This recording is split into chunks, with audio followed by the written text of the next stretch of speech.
air Zam-Zam. Bagaimana kisahnya? Apa kemudian faedah-faedah dari air Zam-Zam ini?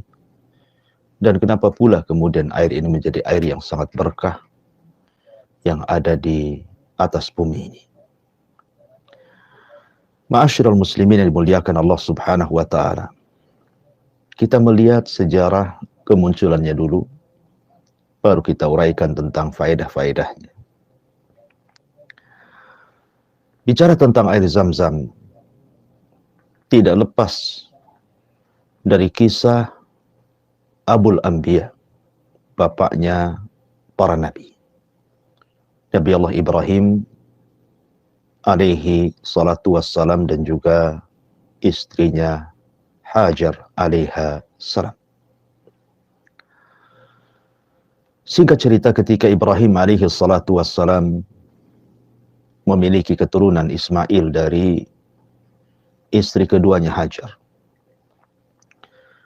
Kemudian dengan izin Allah Subhanahu wa taala, Sarah cemburu dan merasa sedih karena kedekatan Ibrahim kepada Ismail dan juga kepada ibundanya Hajar.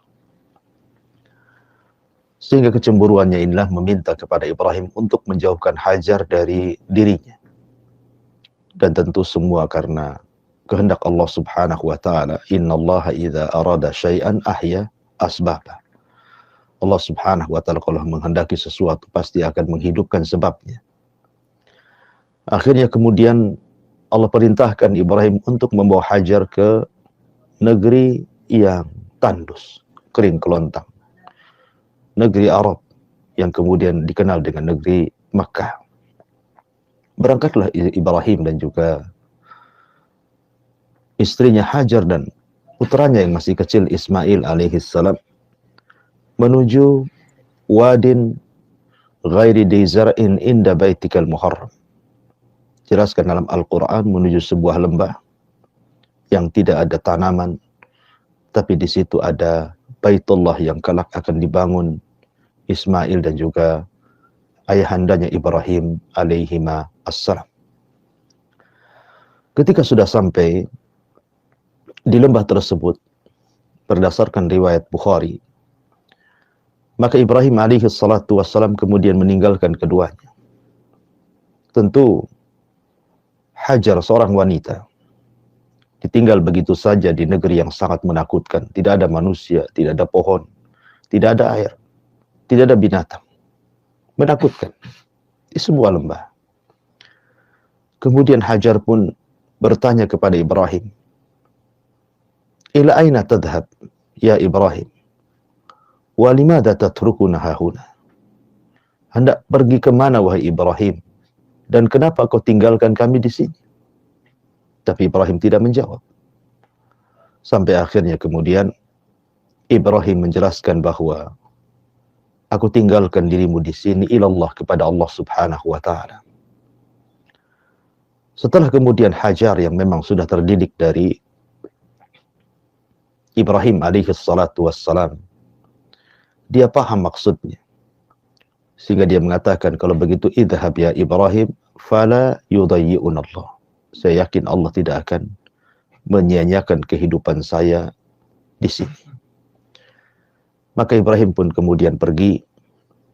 Kemudian setelah Ibrahim alaihi salatu wassalam menjauh daripada Hajar alaihi salam, maka kemudian Ibrahim alaihi salatu wassalam dari kejauhan berdoa kepada Allah Subhanahu wa taala dan mengatakan, Rabbi inni askantu min dzurriyyati biwadin ghairi di zar'in inda baitikal muharram. Ya Rabb, aku telah meninggalkan seluruh keluargaku dan boleh jadi nanti anak keturunanku di sini, di sebuah lembah yang tidak ada tanaman, di sisi rumahmu Baitullah Al-Haram. Dan Ibrahim mendoakan kebaikan kepada mereka dan kembali ke Syam, Palestina. Kembali ke kisah Hajar dan juga Ismail. Akhirnya kemudian Hajar dan Ismail ini sendirian di negeri yang sangat menakutkan. Di lembah yang kering kelontang. Tidak ada tanaman, tidak ada tumbuhan, tidak ada makanan, tidak ada minuman. Bahkan tidak ada manusia dan tidak ada sesuatu pun di situ. Tetapi karena tawakal yang kuat yang diajarkan oleh Ibrahim kepada Hajar, maka Hajar pun bisa menghadapi itu semua atas pertolongan Allah Subhanahu wa taala. Ketika perbekalan sudah habis, minuman pun sudah mulai menipis, maka Hajar berusaha untuk mencari air. Kemudian dia naik ke Bukit Safa. Kemudian lari ke Marwah. Kemudian balik lagi ke Safa. Sampai 7 kali. Kemudian dia khawatir dengan kondisi putranya Ismail alaihi salam. Akhirnya kemudian dia pun kembali untuk melihat-lihat putranya. Tapi di tengah jalan tiba-tiba dia mendengar suara. Rupanya suara itu berasal dari Jibril alaihi salam. Lah, Jibril ini rupanya sudah berada di samping bayi kecil, bayi mungil Ismail alaihi salam. Kemudian menghempaskan dengan sayapnya dan menancapkan di bumi, tiba-tiba muncul air yang sangat berkah. Itulah ma'u Zamzam, air Zamzam. Seolah-olah ketika Jibril alaihi salatu wassalam menusukkan dengan sayapnya dan keluar air Zamzam di samping Ismail, bahwa air ini adalah milik Ismail dan milik keturunannya kelak. Kemudian Jibril mengatakan kepada Hajar agar jangan pernah takut. Karena Allah Subhanahu wa taala tidak akan menyia-nyiakan orang yang akan menjaga Baitullah, rumah Allah Subhanahu wa taala yang kelak akan dibangun putranya dan juga ayahnya di tempat yang sangat dekat dari tempat yang mereka letakkan Ibrahim alaihi salatu wassalam di situ. Kemudian malaikat Jibril pun pergi meninggalkan keduanya. Maka dengan sangat bahagianya Hajar melihat air. Maka dia lantas membendung air tersebut. Makanya kalau seandainya Hajar tidak membendung air Zamzam tersebut, kata Nabi SAW, tentu Zamzam akan melebar dan akan memenuhi padang pasir di negeri Arab. Tetapi dengan izin Allah Subhanahu wa taala, maka Hajar pun kemudian membendung dan mengatakan Zam, Zam, Zam, sambil kemudian mengangkat tangan, meraih tanah-tanah di sekitarnya, kemudian membuat lingkaran, dan jadilah kemudian Zamzam menjadi sebuah sumur yang kemudian diberi nama Ma'u Zamzam. Itulah sejarah awal kenapa munculnya air Zamzam. Ma'asyiral muslimin yang dimuliakan Allah Subhanahu wa taala. Ketika kemudian Hajar dan juga Ismail menemukan air Zamzam, maka mereka hanya minum dari air tersebut tanpa makan. Sampai suatu ketika datanglah sebuah kabilah dari arah Yaman. Nama kabilahnya Jurhum. Mereka sedang safar dan mereka kehabisan air. Kemudian dari kejauhan melihat burung yang terbang, dan itu pertanda bahwa di sekitar itu ada air. Akhirnya kemudian kabilah Jurhum ini mendekati burung yang banyak terbang di atas itu. Rupanya betul di situ ada air, dan ada seorang wanita, dan ada seorang bayi kecil. Suku Jurhum ini suku baik. Kalau mau mereka bisa berbuat jahat kepada Hajar dan membunuhnya untuk mengambil air. Tapi mereka tidak demikian. Justru mereka datang baik-baik meminta air tersebut. Maka kemudian Hajar pun mengizinkan dengan cara barter makanan. Dari situlah Allah Subhanahu wa taala membuktikan bagaimana siapapun yang bertawakal dan menyandarkan diri kepada Allah, maka Allah tidak mungkin menyia-nyiakannya. Persis seperti perkataan Hajar, "Idzan la yudayyi'un Allah." Kalau begitu, pergilah wahai Ibrahim. Allah tidak menyia-nyiakan kami di sini. Dan di sini Allah buktikan. Datang kabilah besar, kemudian akhirnya memberi makan kepada Hajar dengan imbalan air, yang belakangan kemudian suku Jurhum ini menempati di sekitar air Zam-Zam itu. Lambat laun akhirnya menjadi sebuah perkampungan, yang kemudian Ismail hidup di tengah-tengah kabilah Jurhum. Kemudian belajar bahasa Arab kepada suku Jurhum, dan menjadi anak yang sangat fasih, sehingga para ulama menyebutnya musta'arab, seorang nabi yang bukan Arab, tetapi fasih berbahasa Arab. Itulah Ismail alaihi salatu wassalam. Ma'asyiral muslimin yang dimuliakan Allah subhanahu wa ta'ala. Setelah kemudian Ismail dewasa dan menikah dengan suku Jurhum, dan Allah subhanahu wa ta'ala mengangkat Ismail menjadi nabi dan rasul, kemudian berdakwah kepada seluruh kalangan Arab, dan berhasil dakwahnya sehingga menjadikan semua bangsa Arab bertauhid kepada Allah subhanahu wa ta'ala. Kemudian Ismail wafat, tetapi agama tauhidnya masih terus diyakini dan diamalkan oleh orang-orang setelahnya dari kabilah Jurhum dan Arab secara umum. Sampai suatu ketika, datanglah kabilah Khuza'ah menyerbu suku Jurhum, dan suku Jurhum mengalami kekalahan, sehingga karena takut mereka orang-orang Khuza'ah mengambil air Zam-Zam, maka oleh suku Jurhum air Zam-Zam itu ditimbun, sehingga tidak tahu berada di mana. Sehingga ketika betul-betul Khuza'ah menguasai Jurhum dan menguasai Arab, ada seorang laki-laki yang bernama Amr ibn Luhai. Dialah orang yang pertama kali merubah agama Ismail dan agama Ibrahim dari agama menyembah Allah semata menjadi agama penyembah berhala. Karena dia yang pertama meletakkan patung Hubal yang dibawanya dari Syam, diletakkan di sekitar Ka'bah, dan mengajak manusia untuk menyembah berhala. Na'udzubillahi min dzalik. Makanya Nabi SAW mengatakan terhadap Amr ibn Luhai dan mengatakan, inni ra'aitu Amr ibn Luhai finnari yajuru am'a'ah. Aku melihat Amr ibn Luhai di neraka terburai ususnya. Kenapa? Li'annahu awal man ghayyara dina Ibrahim. Karena dia orang yang pertama kali merubah agama Ibrahim dan juga agama putranya Ismail alaihi salatu wassalam. Setelah sekian lama berlalu, orang-orang Arab mengenal cerita tentang air Zam-Zam. Mereka tahu ceritanya, bahwa di tengah-tengah mereka ada air Zam-Zam. Tapi mereka tidak tahu di mana air Zam-Zam itu berada. Hanya tahu sejarah dan kisahnya saja. Sampai suatu ketika, di masa Abdul Muttalib menjadi Sayyidul Batha, memimpin Arab ketika itu, dan dia sedang tertidur di Hijar Ismail, tiba-tiba kemudian malaikat datang dalam mimpinya. Kemudian mengatakan kepada Abdul Muttalib, ihfir tayyibah, galilah at-tayyibah. Kemudian keesokan harinya, Abdul Muttalib bermimpi lagi. Kemudian didatangi malaikat yang sama dan mengatakan, ihfir al-barra. Kemudian hari ketiga, Abdul Muttalib bermimpi lagi dan didatangi malaikat tersebut.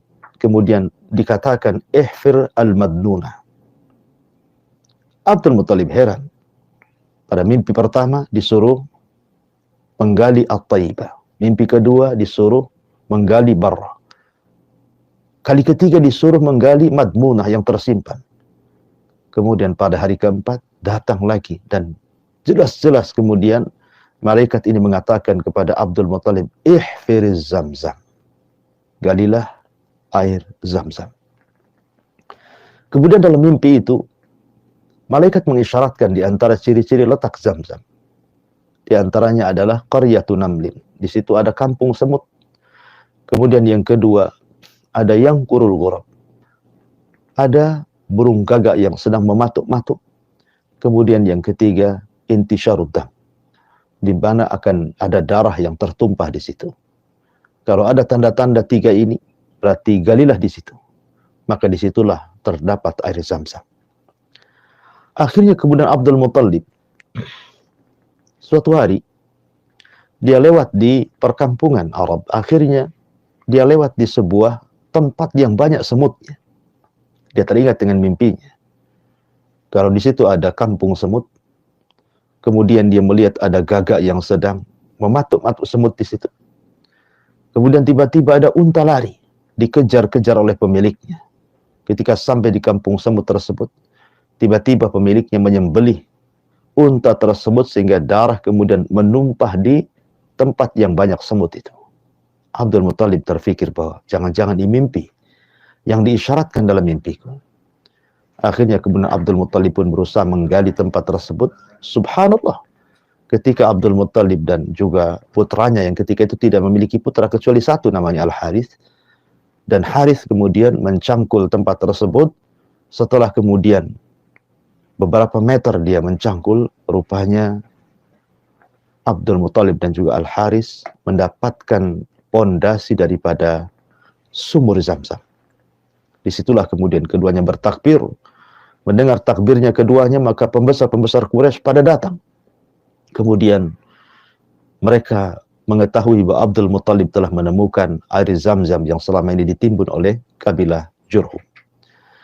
Tiba-tiba kemudian mereka mengatakan, ya Abdul Muttalib, walaupun engkau yang menemukan air Zamzam ini, bukan berarti kemudian Zamzam ini milikmu. Karena sumur Zamzam ini milik bapak kita semuanya, Ismail alaihi salam. Maka kami punya hak bagian dengan air Zamzam ini. Kata Abdul Muttalib, oh tidak, aku yang menemukannya. Sehingga air Zamzam ini khusus untuk diriku dan kabilahku. Akan tapi orang-orang Quraisy mengatakan tidak bisa. Kami siap bermusuhan denganmu untuk mengambil hak kami dari air Zamzam ini. Akhirnya kemudian mereka pun sepakat untuk datang kepada seorang dukun Hudzail dari Bani Sa'ad yang berada di perbatasan Syam, guna mendamaikan tentang hak kepemilikan Zamzam ini.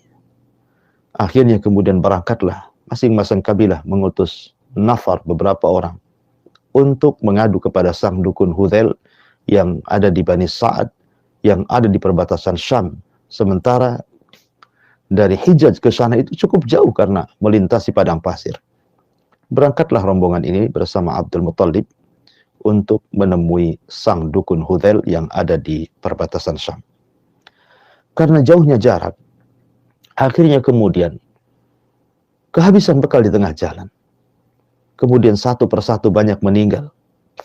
Hampir-hampir kemudian tinggal sedikit orang yang selamat dari kematian karena kehabisan bekal dan kehausan di tengah padang pasir. Kemudian yang tersisa hidup mengatakan kepada Abdul Muttalib, bagaimana pendapatnya? Apakah perlu diteruskan atau tidak? Karena Abdul Muttalib mengatakan, ini kan yang kalian kehendaki.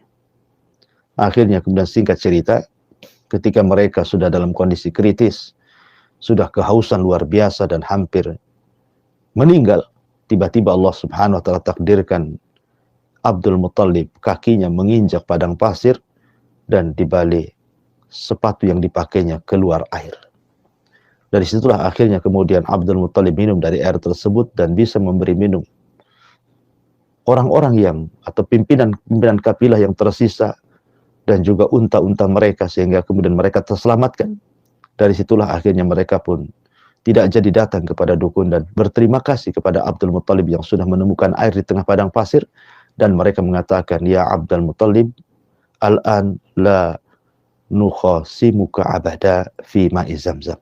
Kalau begitu ya Abdul Muttalib, dari mulai sekarang kami tidak akan mempermasalahkan dan bermusuhan kepadamu tentang air Zamzam karena engkau sudah menolong kami di sini. Dari situlah kemudian resmilah air Zamzam milik Abdul Muttalib dan orang-orang Quraisy tidak berani untuk mengambil air Zamzam tanpa seizin Abdul Muttalib. Ma'asyiral muslimin yang dimuliakan Allah Subhanahu wa taala. Maka Abdul Muttalib pun kemudian menguasai Zamzam dan juga putranya Al-Harith ibni Abdul Muttalib. Kemudian Abdul Muttalib ketakutan kalau seandainya dia meninggal, putranya satu-satunya Al-Harith juga meninggal, tentu orang-orang Arab akan berebut tentang air Zamzam. Akhirnya kemudian Abdul Muttalib berdoa dan bernadar kepada Allah Subhanahu wa taala agar Allah mengkaruniakan kepadanya banyak keturunan dari laki-laki yang bisa kelak memelihara air Zam-Zam. Bahkan dia mengatakan dalam nadarnya, ya Rabb, kalau engkau berikan 10 keturunan laki-laki kepadaku, aku akan korbankan satu di antara mereka. Akhirnya Allah kabulkan. Abdul Muttalib pun kemudian memiliki banyak keturunan laki-laki. Salah satunya adalah ayahanda Nabi Shallallahu Alaihi Wasallam, Abdullah ibnu Abdul Muttalib. Ma'asyiral muslimin yang dimuliakan Allah Subhanahu wa taala. Dari sini kita tahu bahwa sejarah air Zam-Zam itu sudah ada sejak zaman Nabi Allah Ibrahim alaihi salatu wassalam. Maksudnya sejak zaman Nabi Ibrahim ketika meletakkan Hajar dan juga putranya di Ka'bah. Itulah sejarah awal kenapa muncul air Zam-Zam. Dan air Zam-Zam kemudian ditemukan di zaman Abdul Muttalib, dan sampai hari ini, alhamdulillah, air Zam-Zam itu tidak lagi tertimbun dan bisa dimanfaatkan dan bisa digunakan untuk minum, untuk berwudu, bahkan sebagainya untuk mandi. Dan setiap orang yang haji dan umrah, mereka akan mendapati air Zam-Zam dan bisa membawa pulang ke rumah-rumah mereka. Lalu apa manfaat air Zam-Zam ini? Kenapa kemudian sejarahnya begitu unik? Dicatat oleh ahli sejarah, diceritakan dari zaman ke zaman. Sehebat apa air Zam-Zam yang disebutkan dengan ma'un mubarak ini, air yang sangat berkah ini. Ma'asyiral muslimin yang dimuliakan Allah Subhanahu wa taala. Disebutkan dalam Sahih Muslim dari hadis Abi Dzar radhiyallahu an. Nabi sallallahu alaihi wasallam bersabda, "Zam-Zam mubarakah. Innaha ta'amu tu'min wa syifa'u sukmin." Dari hadis Abi Dzar Al-Ghifari radhiyallahu an. Nabi sallallahu alaihi wasallam mengatakan Zam-Zam adalah air yang sangat berkah. Dia bisa menjadi makanan bagi orang-orang yang hendak makan, dan dia bisa menjadi minuman bagi orang-orang yang terkena penyakit. Subhanallah.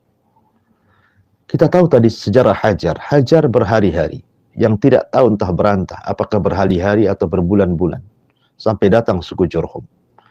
Hanya meminum air Zam-Zam, tidak makan. Tapi keduanya bisa bertahan hidup. Ya, karena Nabi mengatakan bahwa air Zam-Zam juga ta'amu tu'min wa syifa'u sukmin. Dia bisa jadi makanan dan dia bisa jadi obat. Bahkan Abi Dzar Al-Ghifari sendiri sebagai perawi hadis ini pernah bercerita bahwa dia suatu ketika pernah safar. Ketika safarnya dia kehabisan bekal.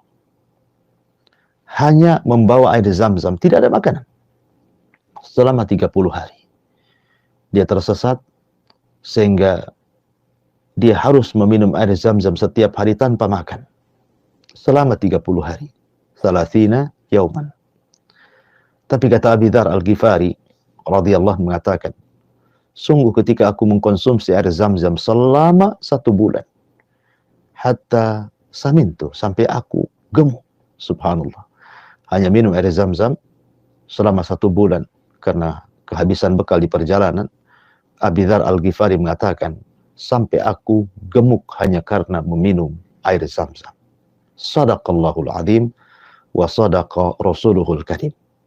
Sungguh benar apa yang disabdakan Nabi sallallahu alaihi wasallam bahwa Zam-Zam adalah ta'amu tu'min wa syifa'u sukmin. Dia adalah makanan dan dia juga obat bagi orang-orang yang sakit. Buktinya Abi Dzar Al-Ghifari 30 hari tersesat, tidak makan, hanya minum air Zam-Zam sampai akhirnya badannya gemuk dan tidak ada tempat lagi di badannya kecuali membesar. Dan itu menunjukkan bahwa Zam-Zam bisa sebagai pengganti makanan. Tapi tentu dengan sebuah keyakinan, keikhlasan, dan amanah. Betul-betul dia yakin bahwa air Zam-Zam adalah air berkah. Dan Nabi SAW mengatakan bahwa dia adalah ta'amu tu'min wa syifa'u sukmin. Ma'asyiral muslimin yang dimuliakan Allah Subhanahu wa taala. Bahkan sahabat Abdullah ibn Abbas radhiyallahu anhuma. Sahabat Abdullah ibn Abbas radhiyallahu anhuma. Beliau berdoa kepada Allah Subhanahu wa taala apabila beliau meminum air Zam-Zam. Maka beliau mengatakan, Allahumma inni as'aluka ilman nafi'ah wa rizqan wasi'ah wa syifaan min kulli da'in. Jadi Abdullah bin Abbas apabila meminum air Zam-Zam, maka dia berdoa kepada Allah, ya Allah, aku meminta kepadamu tambahan ilmu, aku minta kepadamu rizki yang luas, dan aku meminta kepadamu agar aku diobati dari segala penyakit. Subhanallah. Kenapa Ibnu Abbas radhiyallahu anhu apabila meminum air Zam-Zam dia berdoa seperti ini? Ya, karena Nabi SAW mengatakan ma'u Zam-Zam lima syuribalahu. Air Zam-Zam itu bisa mengabulkan orang yang meminumnya. Air Zam-Zam bisa mengabulkan orang yang meminumnya. Karena sekali lagi bahwa Zam-Zam adalah ma'un khairu ma'in ala wajhil ardi. Air dan sebaik-baik air yang ada di kolong langit, yang ada di permukaan bumi, berdasarkan hadis yang dikeluarkan oleh Imam At-Tabrani dalam Al-Kabir dari hadis Abdullah ibn Abbas radhiyallahu anhuma, Nabi SAW mengatakan khairu ma'in ala wajhil ardi ma'u Zam-Zam, bahwa sebaik-baik air yang ada di permukaan bumi adalah air Zam-Zam, karena dia juga adalah ma'un mubarakah, air yang sangat berkah, berdasarkan hadis Abi Dzar yang tadi saya kutip, Zam-Zam mubarakah. Zam-Zam adalah air yang penuh dengan berkah, dan Rasul mengatakan ma'u Zam-Zam lima syuribalahu. Air Zam-Zam adalah air yang bisa mengabulkan siapapun yang meminumnya. Ma'asyiral muslimin yang dimuliakan Allah Subhanahu wa taala. Kemudian juga air Zam-Zam ini bagus untuk perobatan. Siapapun yang meminum air Zam-Zam dan meminta kepada Allah Subhanahu wa taala dengan wasilah Zam-Zam yang penuh dengan berkah untuk mengobati, maka Zam-Zam bisa digunakan untuk perobatan. Dan itu berdasarkan hadis Nabi SAW yang tadi saya sebutkan, yang dikeluarkan Imam Muslim. Kata Nabi SAW bahwa di antara faedah Zam-Zam adalah syifa'u sukmin. Syifa'u sukmin artinya obat bagi setiap penyakit. Ya. Dan juga disebutkan di dalam riwayat yang dikeluarkan Imam Tirmidzi dan juga Al-Imam Al-Bukhari dari hadis Aisyah radhiyallahu anha, di mana Aisyah radhiyallahu anha berkata, Nabi SAW pernah membawa air Zam-Zam, ya, dan dijadikannya sebagai obat bagi orang yang sakit. Ini pernyataan Aisyah Ummul Mukminin radhiyallahu anha. Bahwa Nabi SAW mengobati manusia dengan air Zam-Zam.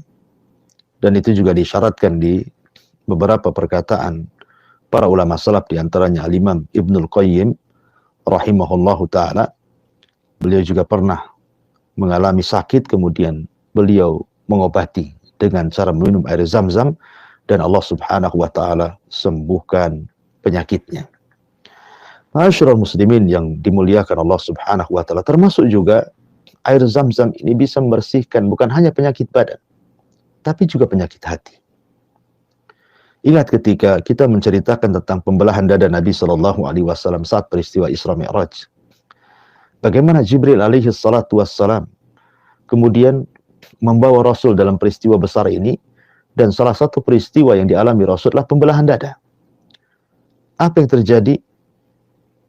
Di mana Rasul diambil jantungnya, kemudian dicuci dengan Zam-Zam, kemudian dipenuhi dengan iman dan hikmah dan dimasukkan kembali. Dari sini menunjukkan bahwa air Zam-Zam itu bisa juga membersihkan hati, tentu dengan niat, dan niat kepada Allah Subhanahu wa ta'ala agar Allah mengabulkan permintaannya saat minum air Zam-Zam, agar hatinya dibersihkan dari hasad, dari dendam, dari iri, dari yang lainnya. Karena itu juga salah satu faedah daripada air Zam-Zam.